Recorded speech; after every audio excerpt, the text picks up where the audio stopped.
Hello family and friends, this is Rob the Sapper Gardener representing Essayons Family Garden, and we're going to do a real quick update. It's the beginning of January, so now it's time to start ramping up our indoor seed starting, especially some of our tropical, subtropicals. So the next few weeks we'll be doing that. Our ginger, which we've already got some started, our turmeric will be starting up this weekend. Our well, we've got our cassava already started, so some stuff started, some stuff we're going to start, but I'm just going to give you a real quick look at a couple of things in the Sapper Cave, and then I'm going to sit down and talk to you about a few other things really quick, hopefully. So get you turned around here, and I turned our grow light off. We've had a few instances where we've done some updates, and someone thought our grow lights were something they were not, or were used for something they weren't. But we are doing our microgreens, and you can see we've got some mustard greens, we've got some wheatgrass, we've got some lemongrass, we've got a few other things, and we've started a few of our peppers. We've got some datil hot peppers, hopefully I'm pronouncing that right, and our Carolina Reaper hot pepper. And we're just starting to see germination on the Carolina Reapers, which we harvested from our garden. The seeds were harvested from our garden, and hopefully within the next week or two the datil will pop up. That was a free seed variety we got that we're going to be growing this year. We've also got some lemongrass in the back, which is starting to pop up. You can't see it on camera now, but trust me, it is. And of course our miracleberry plant is still hanging in there. We hope to get that outside in the spring and see how it does, and hopefully we can take cuttings from that to grow some other plants before we put it in the greenhouse next year. And we've got some assorted cuttings that we're doing indoors, and still our white ube has not germinated, so we're going to repurpose those pots for regular ube now. And let me get my cover back on our microgreens. And we grow microgreens for a couple of different purposes. We grow them for us to use for culinary purposes, and we also use them as a treat for our chickens. So what we don't eat, once it gets a certain height, we just take that and give to the chickens. So we do a little bit of both.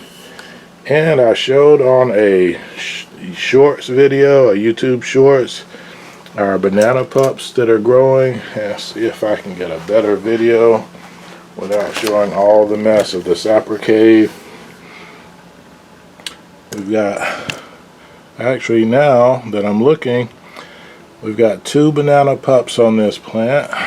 So we've got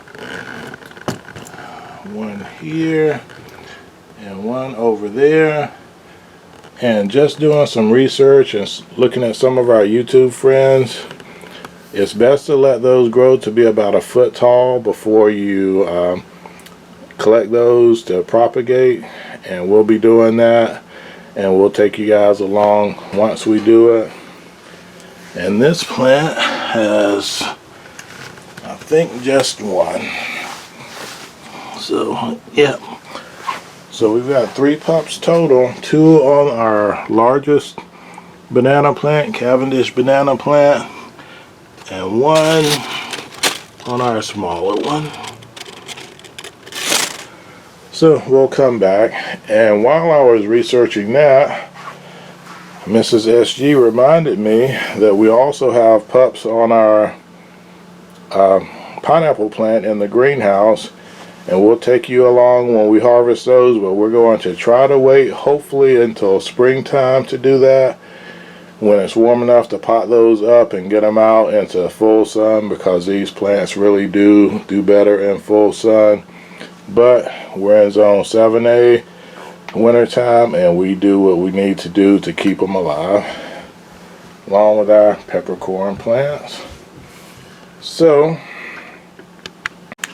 real quick follow-up to our shorts video on our dwarf Cavendish, and also our shorts video for GT Junior grows in Alaska. I'm gonna sit down real quick and talk about some of our plans for 2023 in our garden. A few days later. Alright, so I had to find a quiet corner because the rest of the family's asleep now. But one thing that I want to make sure is people don't think that we're just mass sowing all our spring seeds now. There's a lot of factors we need to consider.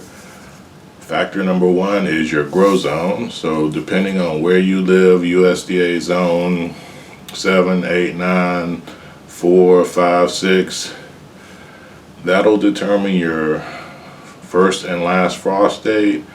And your last frost date is the number one thing that you want to consider with your seed sowing in most places. Second thing is your seed type. Like, this is time. You want to read your instructions either on the seed packet or online. Find your USDA grow zone, and then that'll tell you the prime time to start your seeds, either indoors or direct sowing. Next thing you want to also consider is time to maturity. So if you've got something like thyme that takes a few months to mature, you can wait, plant it, I believe it's May for our, so USDA zone 7, it's May. So I wouldn't start my thyme seed indoors now. You could. It's going to mature, it's going to go to flower. If you're going to keep it as an indoor plant, you might be okay. But if you're growing it outdoors, you don't want to do that yet. And that brings up the third thing, is your growing situation. Some people grow year-round indoors. Then you don't have to worry about your grow zone and whatnot. If you've got grow lights, things like that. People grow in hydroponic sets indoors. They grow in just different devices. We don't have to promote any one, but we do have an indoor growing system that we use to keep leafy greens growing year round. But you want to think about those factors: your grow zone, your seed type and days to maturity, and your growing situation. So think about those before you start dropping seeds. Our pepper seeds that I showed are a germination rate test. So we did those before we start growing. And that's a bonus thing you may want to look at too, how old your seeds are. If you've got old seeds, or if you harvested seeds and you're not quite sure if the plant was mature enough to harvest the seeds, before spring rolls around, grab a few of them, preferably at least 10, drop them in some soil, see how many of them grow. If half of them grow, you got 50% germination test rate success. And that way, you know, when you have to plant in the spring, you may want to plant twice as much as you normally would. Or you may get 100% germination, which means, you know, all your seeds are good. So lots of factors to consider, but it's time to grow. Spring isn't here, but we definitely want to get ready. We want to get our soil ready. If you've got a good potting seed mix or a seed starting mix, you might want to go ahead and start mixing some of that up now. If you're going to make your own, like we do, with cocoa coir, perlite, vermiculite, get all that stuff together. And one thing that we do. I'll show it real quick. I'll be right back.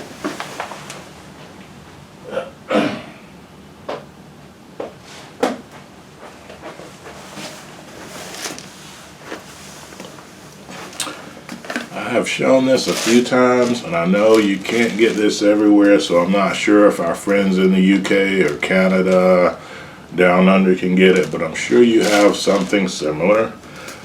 A lot of people don't want to start things indoors because they hate the fungus gnats and any other pests. What we do when we mix our potting soil, we mix in some mosquito bites. This is supposedly organic, so we don't mind putting it in, and that stops pests from maturing and producing and flying around in your home. You can also put up, sticky traps, things like that, apple cider vinegar traps, lots of different things, and we may do a different video on that later, but don't be afraid to start some plants indoors. So, for our brother GT Jr., growing in Alaska, this is another installment of WIG 2022, Winter Indoor Gardening, and we hope everybody is learning along with us from the different gardeners as we get started. So, on behalf of the family here at Essayons Family Garden, this is Rob, the Sapper Gardener, saying God bless our great country, America, and God bless you wherever you're growing around the world. Take care. Sapper out.